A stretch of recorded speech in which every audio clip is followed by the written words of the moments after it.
Assalamualaikum warahmatullahi wabarakatuh.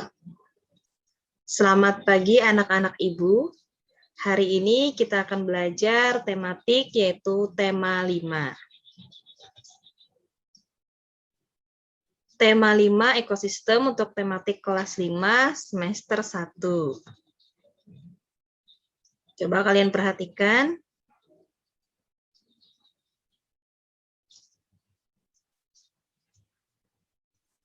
Nah, ini adalah materi kita hari ini, yaitu tentang rantai makanan.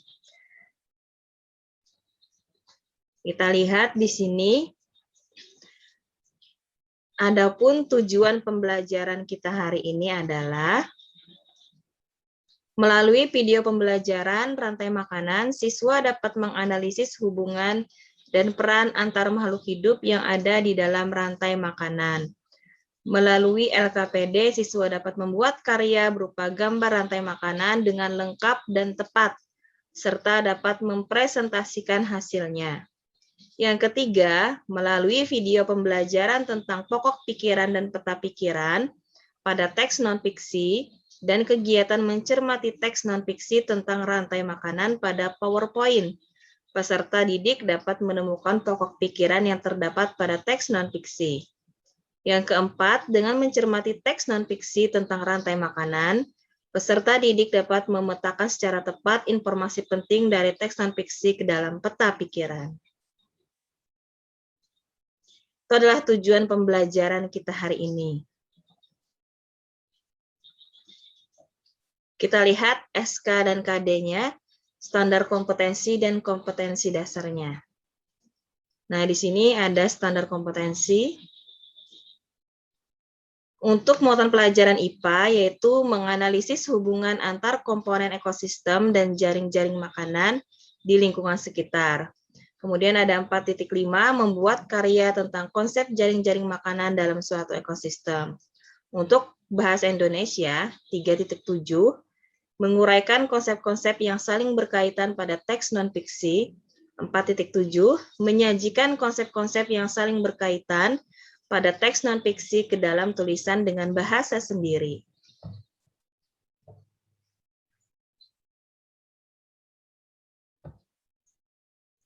Nah, tadi adalah standar kompetensinya. Kemudian kita lihat kompetensi dasarnya, yaitu untuk IPA 3.5.1, menganalisis hubungan dan peran antar makhluk hidup dalam suatu rantai makanan. 4.5.1, membuat gambar rantai makanan dalam suatu ekosistem. Untuk bahasa Indonesia, 3.7.1, menemukan pokok pikiran dari sebuah teks non-fiksi. 4.7.1, memetakan informasi penting dari teks non-fiksi dengan membuat peta pikiran.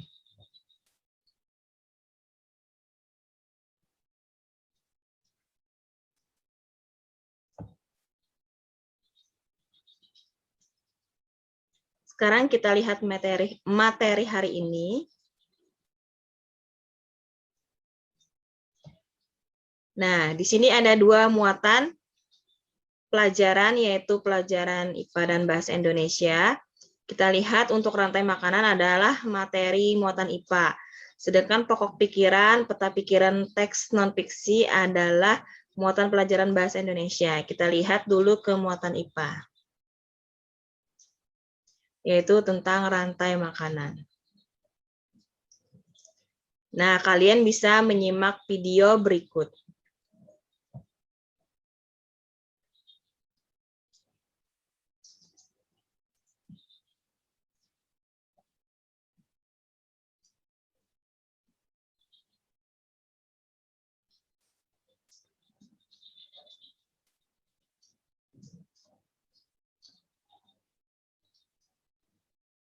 Pengertian rantai makanan adalah perjalanan memakan dan dimakan dengan urutan tertentu antar makhluk hidup.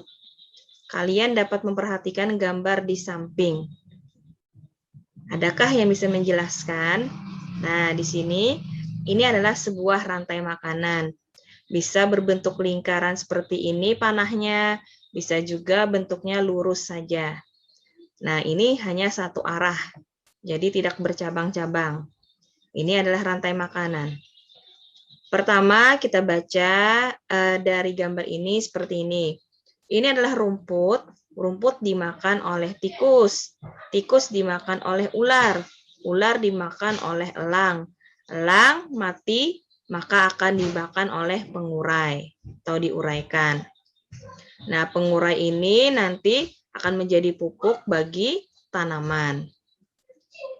Tanaman ini adalah sebagai produsen. Sedangkan tikus sebagai konsumen tingkat 1, ular sebagai konsumen tingkat 2, elang sebagai konsumen tingkat 3, sedangkan ini adalah pengurai atau decomposer, atau disebut juga dengan detritivore.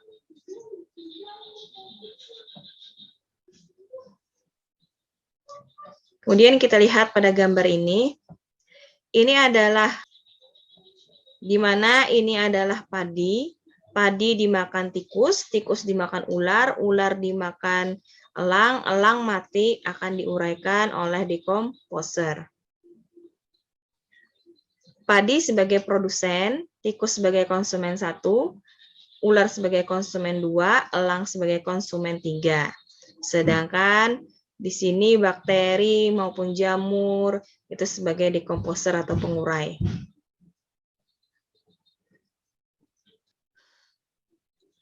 Mari menganalisis hubungan antara makhluk hidup pada rantai makanan di samping. Nah, pada rantai makanan yang ini tadi, kita akan menganalisis dengan menjawab pertanyaan berikut.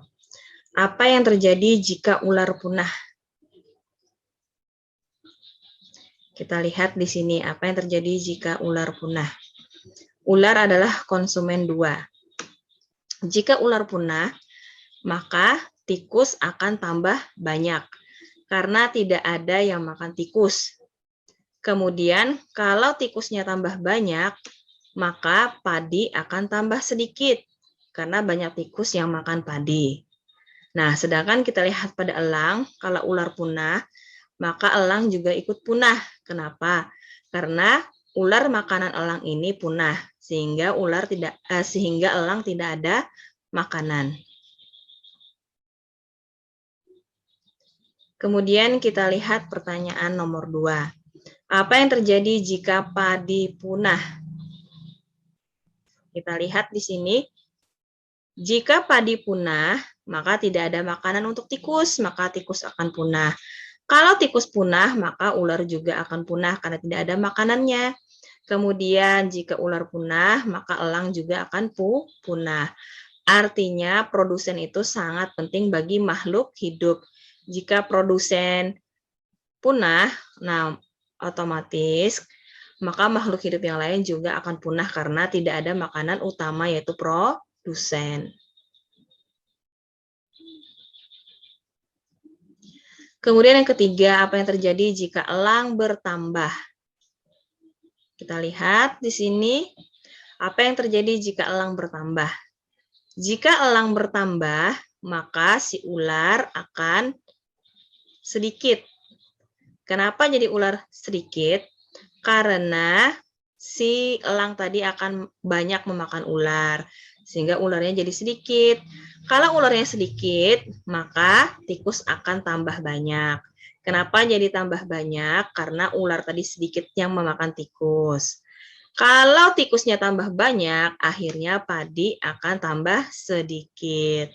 Karena yang makan padi, si tikus ini tambah banyak. Kemudian yang keempat, apa yang terjadi jika tikus bertambah? Nah, sekarang kita lihat jika tikus bertambah. Jika tikus bertambah, maka padi akan tambah sedikit karena banyak dimakan oleh tikus. Kemudian jika tikus tambah banyak, maka ular juga tambah banyak karena ular banyak makanan. Kalau ular tambah banyak, maka elang juga tambah banyak karena elang juga memiliki banyak makanan yaitu ular. Ini adalah jawabannya. Apa yang terjadi jika ular berkurang? Maka elang akan berkurang karena tidak ada makanan. Tikus bertambah karena tidak ada ular dan padi akan berkurang. Apa yang terjadi jika padi berkurang? Maka tikus, ular, dan elang berkurang karena tidak ada makanan. Apa yang terjadi jika elang bertambah? Maka ular berkurang, tikus bertambah, dan padi berkurang. Apa yang terjadi jika tikus bertambah? Yaitu maka padi berkurang, ular bertambah, dan elang bertambah. Nah, lihat ini adalah contoh gambar dari rantai makanan. Nah, ini yang dibuat oleh teman-teman kalian. Nah, di sini ada rumput sebagai produsen, belalang sebagai konsumen primer, konsumen 1, kemudian katak sebagai konsumen sekunder atau konsumen 2, kemudian ular sebagai konsumen 3, konsumen tersier, kemudian ada konsumen final atau konsumen akhir, yaitu elang. Kemudian elang mati akan diuraikan oleh jamur atau fungi atau dekomposer.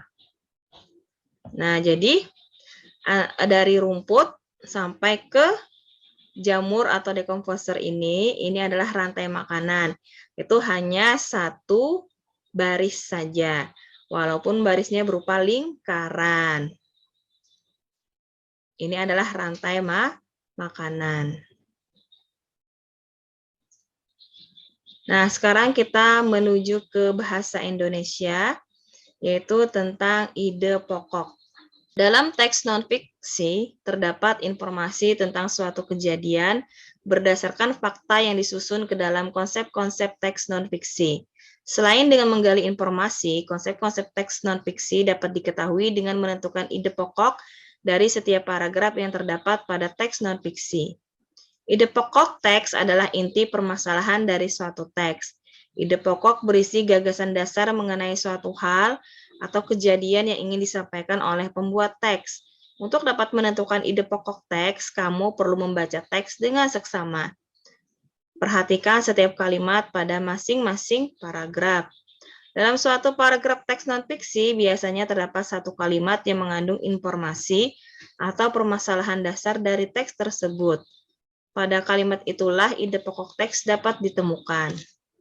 Kita lihat, bacalah paragraf berikut. Ekosistem terdapat di bumi dapat dikelompokkan ke dalam beberapa jenis.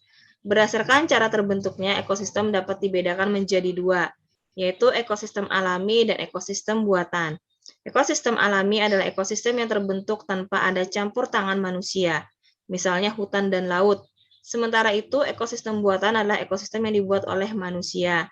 Contoh ekosistem buatan yaitu sawah, kolam, dan akuarium. Pada paragraf tersebut, kalimat inti terdapat pada kalimat kedua, yaitu berdasarkan cara terbentuknya ekosistem dapat dibedakan menjadi dua, yaitu ekosistem alami dan ekosistem buatan. Oleh sebab itu, ide pokok dari paragraf dapat ditemukan pada kalimat inti tersebut. Ide pokok dari paragraf tersebut adalah jenis ekosistem berdasarkan cara terbentuknya. Nah, jadi ide pokok adalah jenis ekosistem berdasarkan cara terbentuknya.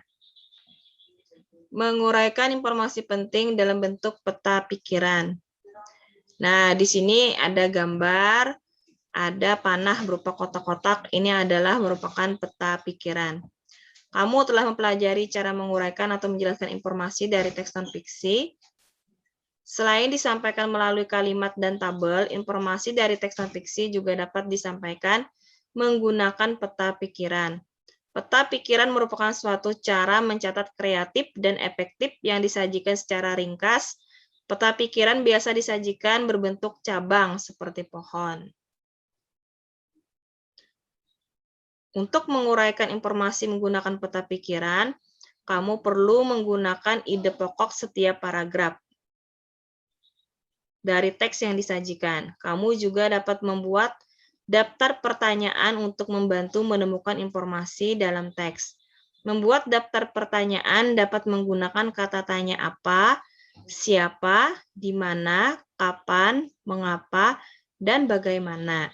Setelah menentukan ide pokok teks serta jawaban dari pertanyaan yang diajukan, kamu dapat menuliskannya ke dalam suatu peta pikiran. Di sini contohnya, ini adalah tentang hewan, lalu di mana hewan terdiri atas 2, yaitu berdasarkan mendapatkan sumber makanan. Nah, yaitu bisa dari hewan lain, bisa dari tumbuhan. Kemudian hewan digolongkan berdasarkan jenis makanan, yaitu ada 3. Yaitu ada hewan karnivora, ada hewan herbivor, ada omnivor. Karnivor contohnya adalah harimau, anjing, dan elang. Herbivor, kambing, kuda, burung, dan burung pipit. Kemudian omnivor ada tikus dan babi.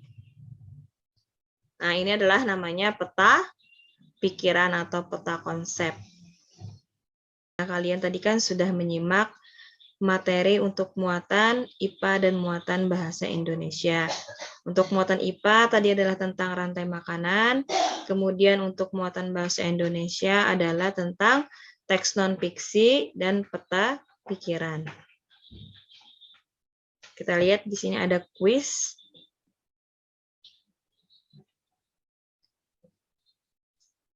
Nah, kuis ini berhubungan dengan materi yang sudah Ibu jelaskan.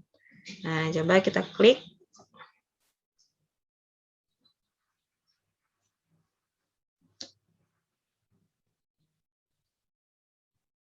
Nah, pertanyaan pertama, peristiwa makan dan dimakan dan mengalirkan energi disebut apa? Apakah A. Simbiosis, B. Makhluk hidup, C. Rantai makanan?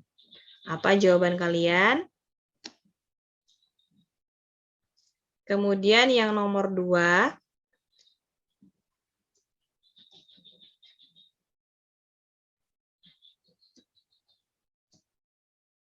pertanyaan pertama adalah peristiwa makan dan dimakan dan mengalirkan energi disebut titik-titik.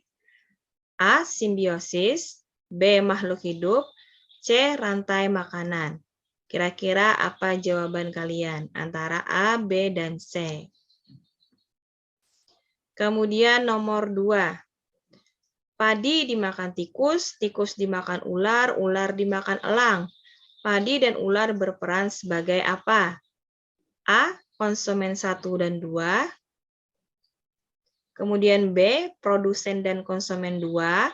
Atau C. Produsen dan konsumen 1. Padi dan ular. Yang ditanyakan adalah padi dan ular. Kira-kira mana jawabannya antara A, B, dan C? Kemudian yang nomor 3, rumput dimakan belalang, belalang dimakan katak, katak dimakan ular. Apabila belalang berkurang, maka titik-titik. A. Rumput berkurang, B. Katak bertambah, C. Ular berkurang. Nah, mana yang benar jawabannya antara A, B, dan C?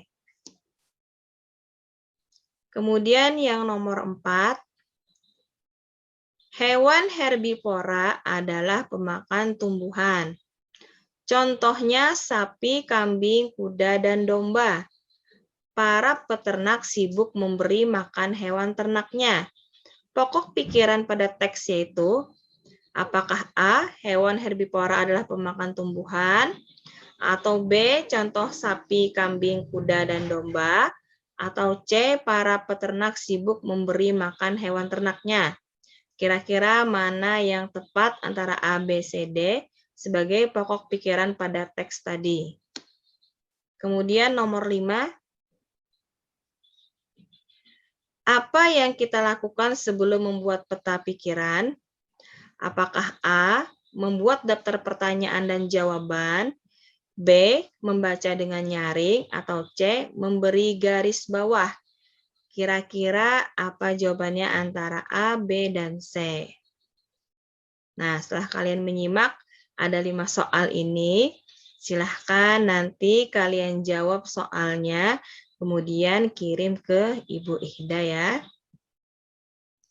Kalian tulis saja di WA-nya. Misalnya, 1 jawabannya A, misal. 2 jawabannya C, itu misalnya saja. Jadi langsung kalian tulis jawabannya saja. Apakah A, B, C? Nah, kemudian kalian kirim ke Ibu.